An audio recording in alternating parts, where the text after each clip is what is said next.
Yani iyi olmam için bir sebep söylüyorum. Hiç iyi değil. Esnaf olarak çalışıyorum. 3 kat falan yok. Uyduruyorsun.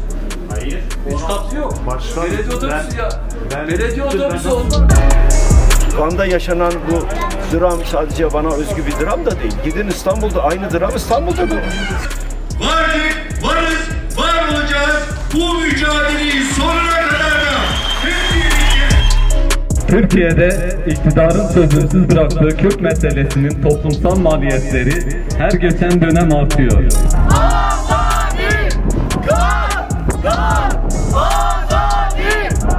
Küçük esnaf şu an gerçekten de çok zor durumdadır.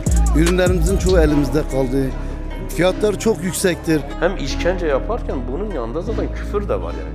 Yani ağza alınmayacak hakaretler. Kelepçe ver ya. Kelepçe ver. Ali, kelepçe çocuğum. Kelepçe ver. Kelepçe ver. Aç. Beyler açın burayı. هم جوان جلسل هم جوان قوتل هم حیات نشی بجی نه سریقا نه بجا خبر آن آقایین هم هر روز قرآن دعوا باب السياسة قالوا بكتو يجي ما تخرج Ama jenik tanıyor ya. جنك تاني من يابنا